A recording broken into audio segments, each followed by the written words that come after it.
les massacres de la lagune de Bai. Au Togo, les années 90 étaient marquées par des turbulences politiques.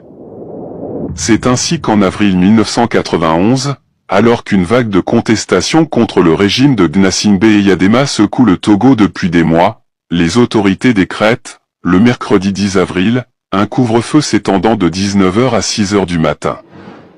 Cette mesure n'est annoncée officiellement sur les antennes de la radio nationale togolaise qu'à 20h, soit une heure après son entrée en vigueur. En termes clairs, le couvre-feu a commencé à 19h. L'annonce a été faite à 20h à la radio. C'est pourquoi la grande majorité de la population, n'étant pas au courant de ce couvre-feu, rentrait chez eux à une heure normale comme d'habitude. Subitement, les personnes qui empruntaient la voie devant la lagune ont été pris en étau par un bataillon de militaires dirigé par le capitaine Ernest Gnassingbé, qui venait du côté nord, du haut de la colline, derrière l'aéroport. Un autre bataillon de militaires venant du côté sud, à partir de la résidence du chef Aklassou de Bai. Cela veut dire que toutes les personnes qui étaient déjà sur la voie devant la lagune, n'avaient qu'un seul échappatoire. Traverser la lagune par la nage. C'est là où la tragédie a commencé. Même les personnes qui ne savaient pas nager se sont jetées à l'eau dans l'espoir de pouvoir traverser la lagune pour atteindre la rive opposée de la lagune. Il y avait en particulier le cas d'une femme enceinte qui portait un bébé au dos et qui s'était jetée à l'eau parce qu'elle n'avait pas d'autre choix.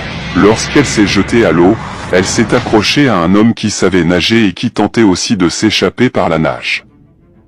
Ce dernier a tenté d'entraîner la dame hors de l'eau. Malheureusement, c'était impossible pour lui. Il n'a pas pu sauver la dame et a été forcé malgré lui de la laisser. Finalement, la dame s'est complètement noyée avec son bébé au dos. Le lendemain matin, des pêcheurs qui étaient allés pêcher du poisson découvrent un corps inanimé, puis 2, puis 3, puis 5, et ainsi de suite. Au total, ce sont 28 corps sans vie qui ont été repêchés de la lagune puis exposés sur la berge de la lagune. Informés, les habitants des quartiers environnants se regroupent devant les cadavres alignés au bord de la lagune. Terrifiés, chaque personne essaie de comprendre ce qui s'était passé. Très en colère contre l'événement tragique qui vient de se produire, la population a fait venir un véhicule bâché dans lequel tous les corps ont été mis. Direction l'ambassade des États-Unis d'Amérique, pour aller montrer à l'ambassadeur des États-Unis ce qui venait de se passer.